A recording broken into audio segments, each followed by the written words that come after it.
Hey, what's up, everybody? Hey, Rose. Hi, Sharon, Katie, Rodney. Good to see you guys. Allie, love you too. What's up, Jeff Gallimore? Good to see you guys. Mark Zimmerhansel. Hey, Matthew. Sherry Jane. Hello, hello. What's up, Renee? Sheree, is it Sheree McCoy? Sheree? Is that, am I saying that right? Anyway.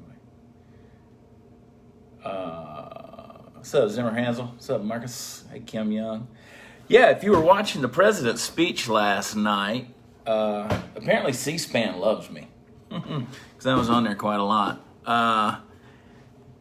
And a lot of people sent me messages saying they could see my 1776 shirt.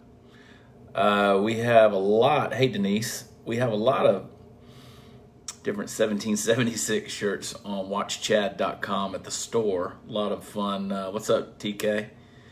Hey, Mayor Scooter, what's up? Robert Ross, what's up, brother? Jamie. Yeah, so we, a lot of people saw the shirts, and you can get them at watchchad.com. There at the store. We got a lot of fun stuff over there. Go over there and go shopping. Thanks for those of you who have. A lot of folks have been sending me pictures of their 1776 shirts, 1776 shirts that they've been getting and they've been wearing today for Independence Day. So happy Independence Day.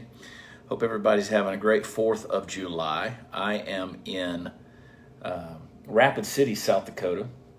We are about to go do a show for a Trump rally with a lot of different conservative voices and social media influencers and performers. And so here in a couple of hours, we got to do that over at the Speedway. So if you happen to be in Rapid City, South Dakota, come out and hang with us. Come hang with us. Gonna be at the Speedway. Anyway, yeah, we were at Mount Rushmore last night. We were with the President and First Lady, and we were guests of Eric Trump, and we had a blast. We had a really good time.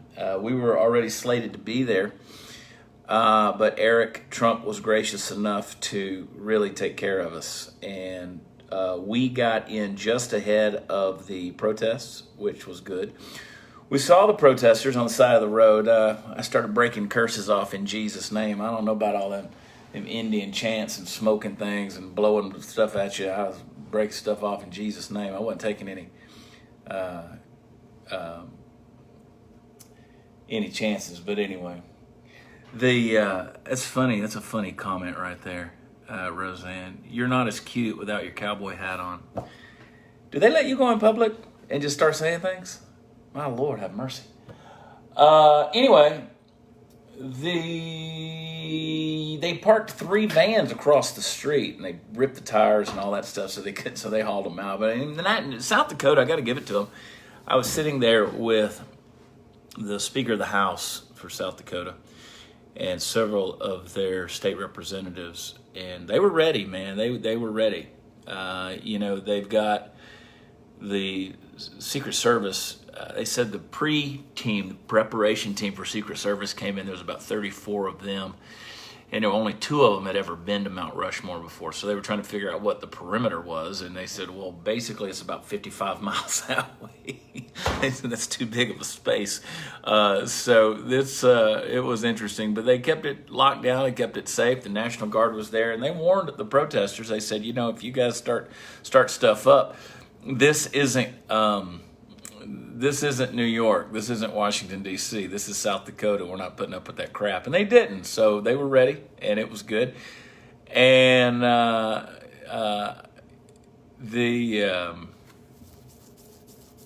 anyway, that's I'm reading some of y'all's comments. It's amazing. No wonder. It's no doubt what's wrong with our country. Anyway, big announcement as we made it last week or the other day. What day is it? Saturday. So I guess it was this week. So Thursday night I was with Donald Trump Jr. and Kept a good social distance from Kim Guilfoyle. I didn't know she was sick, and I'm thankful because she did test She did test positive for the coronavirus.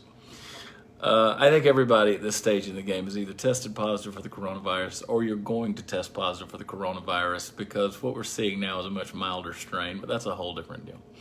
So anyway, I was with Junior, and yeah, I've met the president. I've been with the president a couple of different times, and Donald Trump is a great guy. He's a great guy. And when they did the Air Force One flyby last night over, let me tell you something.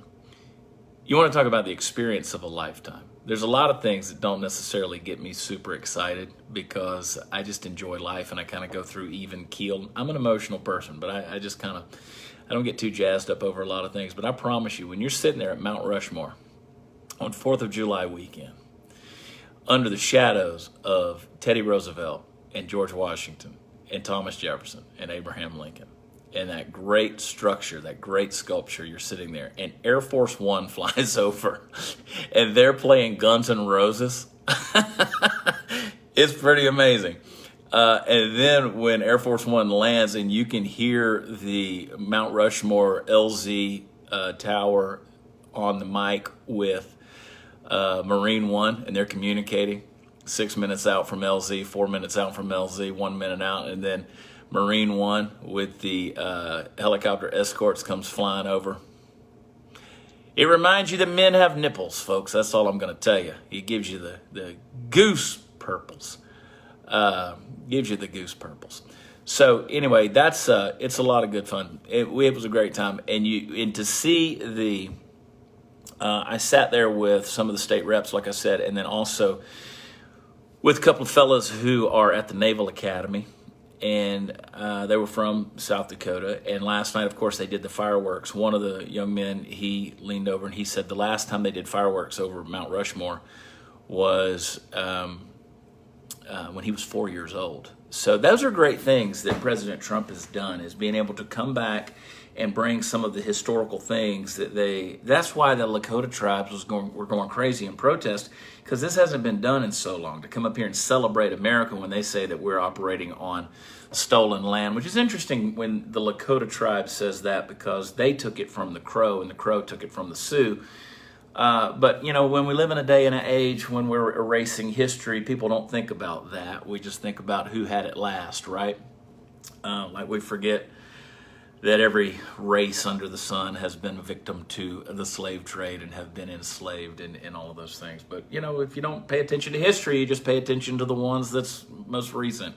And those are the ones who get to protest. But I appreciate what the president said. I appreciate him doubling down, not only by executive order on a park of monuments, but also in statues, but also saying we're going to come down hard with law and order on those who try to deface America's statues and monuments. That's a powerful thing because it matters. You don't have to agree with the statement of the person or the life of the person who is commemorated in those statues, but they still existed and they still offered something to history. So anyway, to be able to see those fireworks over Mount Rushmore, I'm telling you, that was one of the greatest backdrops of 4th of July that I've ever experienced, and it's incredible. And then, of course, you immediately come on and you start reading ABC News and the New York Times that talks about how he was giving a racially divisive speech. Garbage, pure garbage. Journalism is dead. They need to go sit in the corner with a dunce cap on and think about what they did. Listen, it is horrible what the American media does. Absolutely ridiculous what they say. To say that was a divisive speech. Whenever you're going to list the great people that America has produced, okay, and you're going to list Frederick Douglass and Harriet Tubman, Martin Luther King Jr., you're going to talk about Ella Fitzgerald, Muhammad Ali, Louis Armstrong, all of these great people that he listed off, people of different backgrounds, different histories, different races, different genders, and then to say it was a racially charged, because he doubled down on the cancel culture. That's what they don't like. He said, and he started it out, and I mean, I was thrilled that he said this. We're going to end this whole thing of cancel culture, where if they don't like you or they don't like what you say, then they can just cancel you out. You can lose your job, you can lose your livelihood, you can lose your savings, you can lose all of these things. That's why I'm going to do a t-shirt here pretty soon that says, "You can't cancel me. You can't cancel me." Listen, you can't cancel me. I'm sorry. You don't own me. You can't cancel me. I'm not dependent. You can't cancel me. So that's the deal, and that's the beauty of being an American.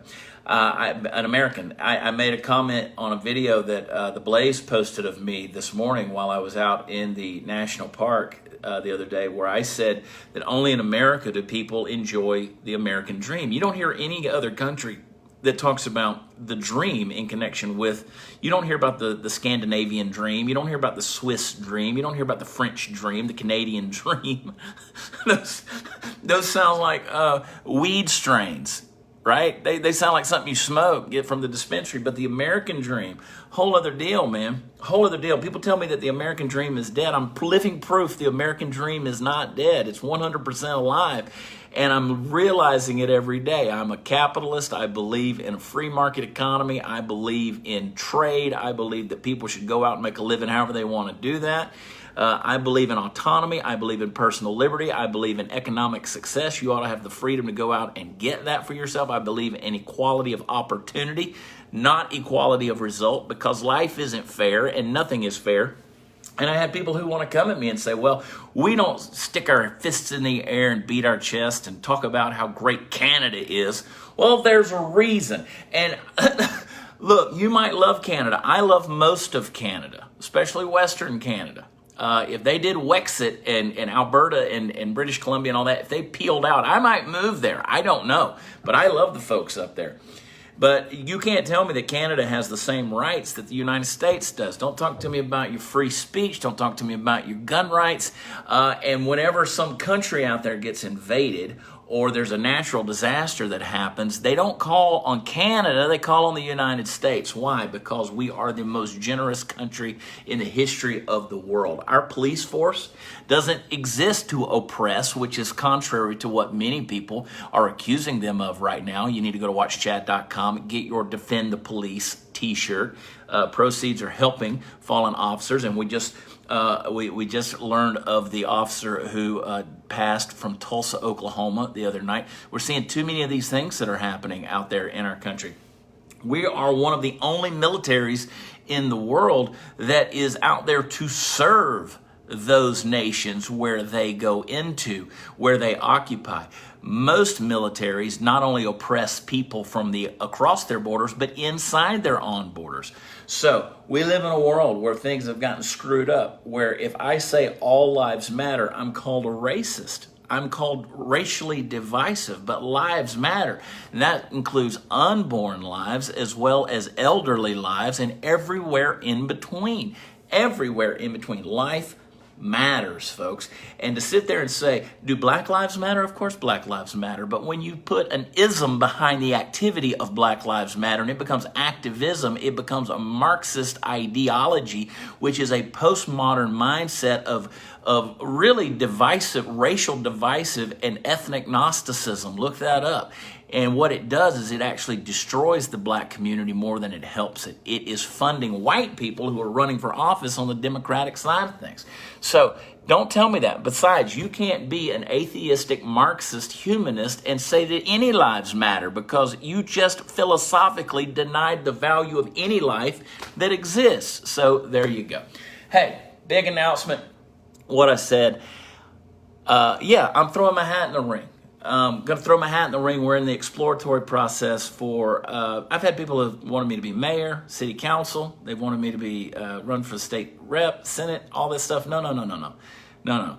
Governor of Texas. The election is November 8th, 2022. So we have just over 2 years to do this thing. It's going to take a lot. It's going to take a lot of manpower. I'm going to be me. I'm not a politician. I didn't want to do it. I am reluctant. I do not want to go and be a politician. Therefore, I never will be a politician. I'm not going to do it. I'm not going to be bought and paid for. I love Governor Abbott, always have supported him, but I believe that he has lost the touch when it comes to the common average Texan, especially those of you out there who are blue-collar folks who are working. When you get bought by big business, and you have tens of millions of dollars in a political action committee that's out there funding all of this thing, you don't have to make sure that the average Texan keeps their job and keeps everything in line in their life and is able to have those personal freedoms, liberty, and autonomy. You got to limit that government, folks. So, yes, we're in an exploratory phase, and whether we get elected or not, let me tell you something, we're going to stir some things up because I'm sick and tired of this nonsense of invading people's lives and taking away their personal liberties. I had a guy on Twitter just yesterday who told me that I'm an asshole for telling people that if you're being forced to stand on a 6-foot sticker to social distance yourself while you're standing in the store on Independence Day, you're not independent at all. And he says, well, you're an asshole. You should. And I said, I don't need a sticker to not be an asshole. I don't need a sticker. Get rid of that message. I don't need a sticker to remind me of personal responsibility. I don't need that. I don't need that. I'm not going in and visiting the nursing homes right now. I'm not doing that. You know why? Because who knows? I could be asymptomatic and I could go get coronavirus to somebody that it could really, truly affect. Then I went out there and said, you're going to destroy lives and livelihoods, and you're going to get rid of people's life savings and all of the things that people have invested their lives in for this long. You're going to come out there and you're going to shut down bars. You're going to shut down restaurants, or at least back up their capacity. And this is what Governor Abbott's done. But people can still go out there and protest. The Houston mayor can go out there and talk about how people have got to quit getting together because they're spreading the coronavirus, and yet he's out there at a Black Lives rally and speaking at the thing with tens of thousands of people out there. That's hypocritical, man. And those are the kind of things that have got to stop. They've got to stop. And I'm tired of it. I want to make Texas, Texas again, because we have a sense of humble arrogance. You've heard people talk about Texans being larger than life and walking tall, and everything's bigger in Texas. It's a humble arrogance. You saw what happened when Hurricane Harvey hit a couple of years ago. The people of Texas, they stood together. It didn't matter their skin color. It didn't matter if they wore a badge or not. It didn't matter who they were, what walk of life. They came together and they helped one another. That's what Texas is all about. And I will hand it to Governor Abbott. He's done a lot of good things for the state of Texas, but after a while, when politics becomes politics, it's always detrimental. It hurts everybody inside this thing. So what I want is for your voice to be heard. I want your voice to be heard. I don't believe in these mandates. I believe that you are smart enough to govern yourself, to protect yourself, to take care of your own family, and to take care of your neighbors. Are you your brother's keeper? At the end of the day, it would be great if we loved each other enough that we would look out for each other. And I truly believe as Texans, that is what we are capable of doing. You know, freedom is an amazing thing. If I am continually telling my kid, don't do that, and I'm pointing at something, don't do that. You know what that kid wants to do? They want to go do that because it becomes forbidden fruit. That is human nature. When we're constantly pointing at something, people are going to want to go do it. Don't push that red button. Don't push that red button. Well, I'd love to know what happens when you push that red button. So now I'm tempted to push the red button. Don't eat the fruit of the tree. Well, now I'm tempted to eat the fruit of the tree. What happens if I eat the fruit of the tree? So if you give people responsibility and say, hey, I believe you can make the right decision for your own life and govern yourself, govern your family, govern your neighborhood, your community, your city, your state, you can govern, then you know what you're going to do? You're going to own it. You're going to own it. I had a manager at work years ago who pulled me aside and said, well, I can't get the team to operate. Why don't they function? I said, because you're treating them like a W-2 form. You're treating them like employees. You're treating them like underlings. You're treating them like somebody that has to be handheld and told what to do every single day. Treat them like partners. Treat them like they have authority, like they have the common sense to go out there and do the right thing. And then you'll see them emerge as leaders and take responsibility to do the things that you want them to do. See, that's the way you got to treat the American citizen. That's the way you got to treat the citizens of Texas, is you allow them to take ownership in their communities and in their homes and in their lives. And you don't sit there and dictate by mandate all of these things that they've got to do, or else they're going to be fined. So come at me with this nonsense. Don't come at me. There's some things that have got to happen. So we're in the exploratory phase. We will be putting together a campaign. We will be putting together a campaign committee. We will be putting together a campaign place for donations, as well as a website. Yeah, a lot of things are going to be going on. And I encourage you guys. I have been overwhelmed, absolutely overwhelmed with the show of force and the show of support that you guys have given me in these last few days. It has been absolutely fantastic. If you really want to know my full opinion on this whole mask thing, then go back this past week to the Chad Prather show and go on there to, I think it was Wednesday night, the first 15 minutes of the show, first 20 minutes of the show. I broke down this whole issue of the masks that is being mandated right now. So I've had people over and over again who have consistently told me that I'm wrong, that they disagree with me on this deal, that we should be able to give up a little bit of liberty for the protection of other people. Folks, when you say that to me, the Jesus rises up in my heart. My baby jumps, because let me tell you something. To tell me that I have to sacrifice some of my liberty for the protection of other people is absolutely unconstitutional and un-American. You realize that the Texas Constitution says that even if we're being bombed, even if we go to war, that it cannot affect the amendments or the statutes of the Texas Constitution. But you get a virus out there that has a 99% recovery rate, and all of a sudden you're going to throw all that stuff away? It's absolutely insane, guys. Come on. We're not giving up liberty. You want to have self-respect and respect for other people, then do that. You should work to protect other people. Take responsibility. But you're talking about something that has a 99% recovery rate. Go back and watch the Wednesday night show from last week. Go back and watch it. So, running for governor in 2022. Will we get elected? That's in God's hands. But I'm going to put my voice out there, and by doing that, I'm going to put your voice out there. I'm not a politician. I have no intentions of being a politician. And people say, boy, I hope you don't have skeletons in your closet. I got a ton of skeletons, but they're not in the closet. They're out there on parade like a freaking Mardi Gras show. So don't worry about that. I feel like I'm on Bourbon Street right now. I've done all kind of things, and so have you. I've been arrested before. We've talked about that. I like to have some drinks. I like to talk smack. I've been in trouble. I've had people in my life that don't like me, people to this day that don't like me, and that's okay. I get the hate mail every single day. Whoopie freaking do. Okay, you're the same way. Tell me you're perfect.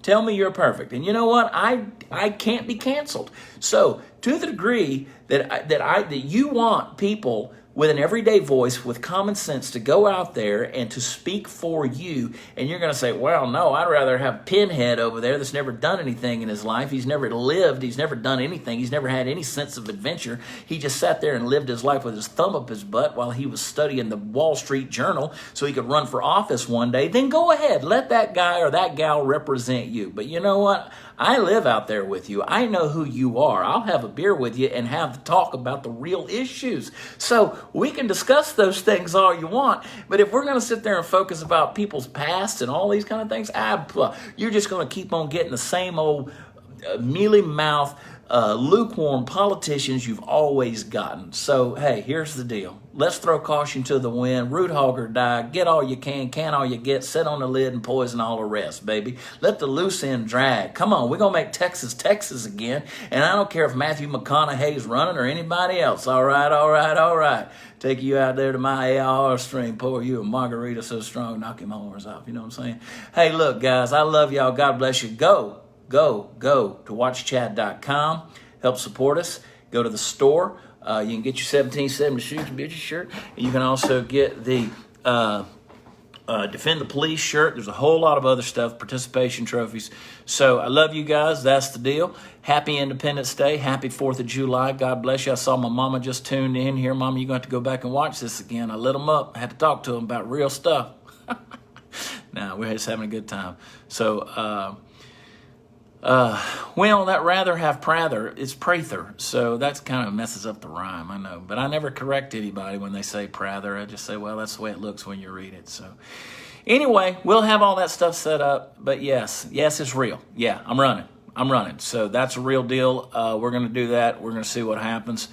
And I'm hoping that more people out there. I just got off the phone earlier today with my buddy Aubrey Huff that used to play, won 2 World Series with the San Francisco Giants. He's kicking around the idea of doing the same thing in California in 22. God knows y'all need somebody with a spine and a backbone that speaks their mind. So I love y'all. God bless you. I'm going to get out of here. Please go to watchchad.com. Grab a... and that's okay. You know, that's Joyce. You can disagree with me all you want on this virus subject. I know why I believe what I believe, and I can back it up. But when it comes to giving away personal liberties, I don't believe in that. If you're sick, stay home. If you got somebody that's sick, keep them home. Keep them away. Y'all didn't act like this with the flu. You never have. You didn't act like this with SARS. You didn't act like this with H1N1. You didn't act like this with any of that stuff. You didn't do it. But I'm telling you, it's a real small step from them saying we mandate a mask to being able to say they mandate a vaccine. And then God knows what they're sticking in you.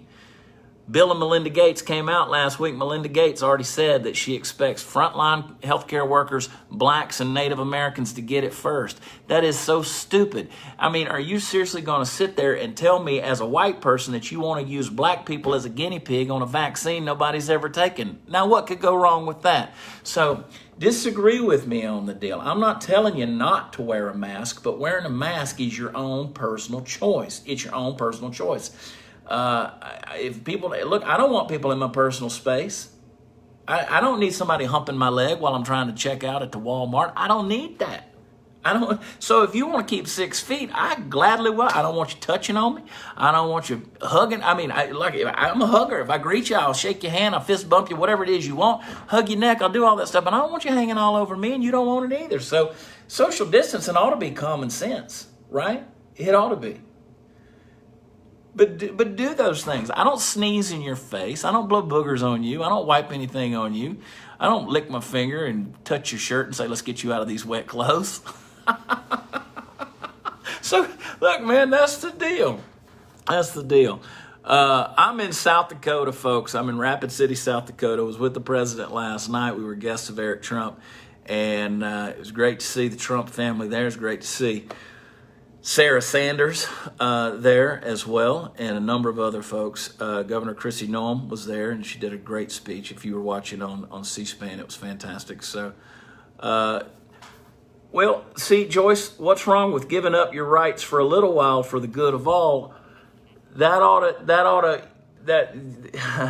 Your answer is inherent in the question. What right or what's wrong with giving up some of your rights for a little while? Everything. Because philosophically speaking and practically speaking, if you're willing to give them up for a little while, you're willing to give them up for a long while. So this whole 15 days and everything would be back to normal has now turned into 112 days. Okay? So how long's a little while? A little while's all relative. I'm not giving up my personal liberties. I will take personal responsibility. See, when you talk about small government, okay, let's get into this for a second. I was going to go, but now I want to talk to you. All right.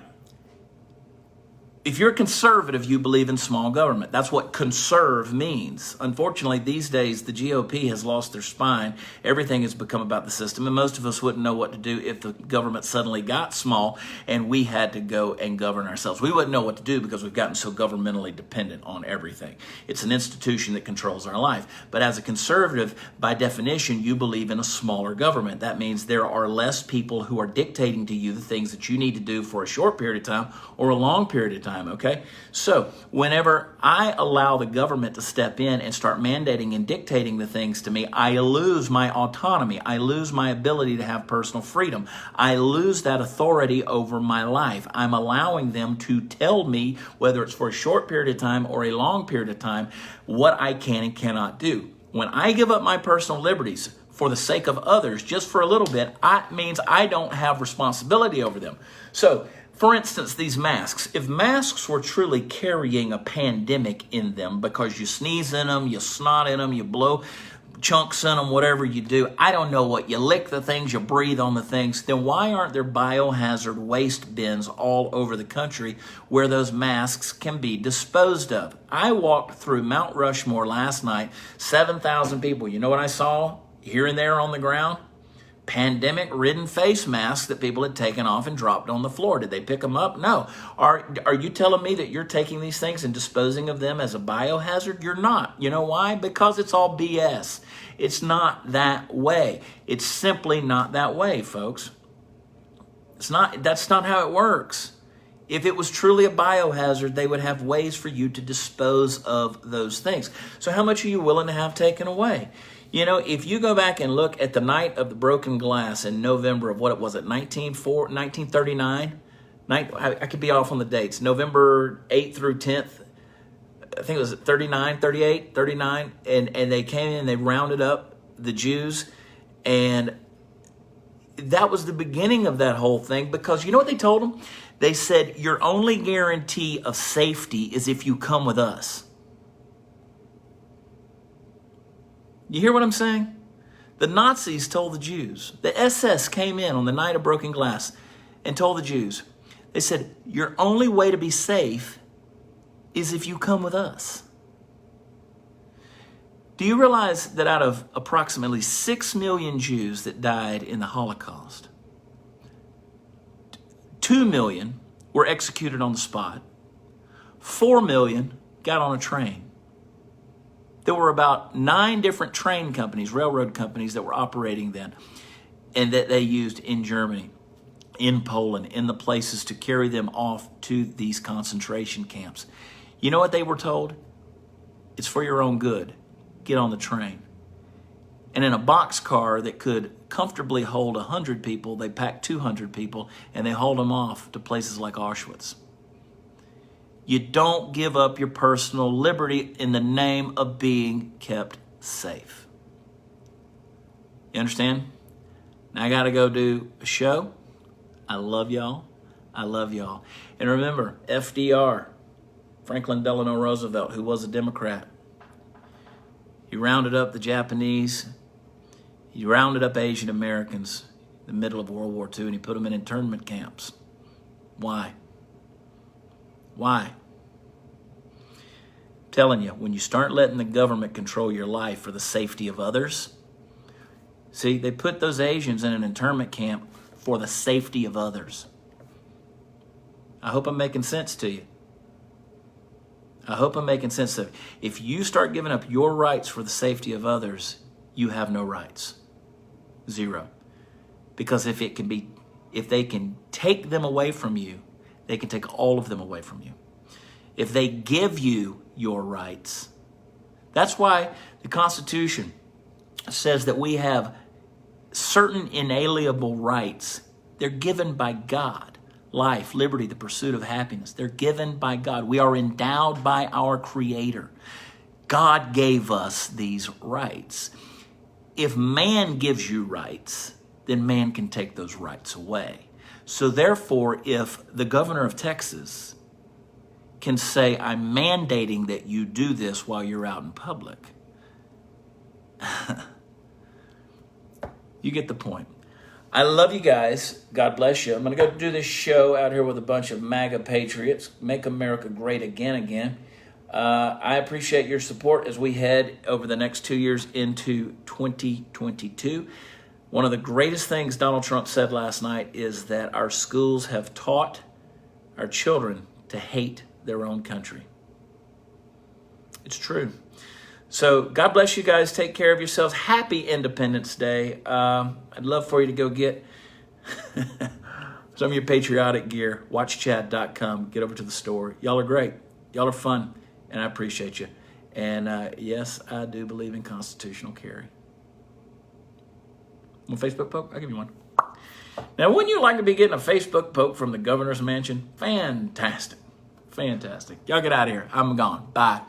Y'all go enjoy yourselves. Barbecue something.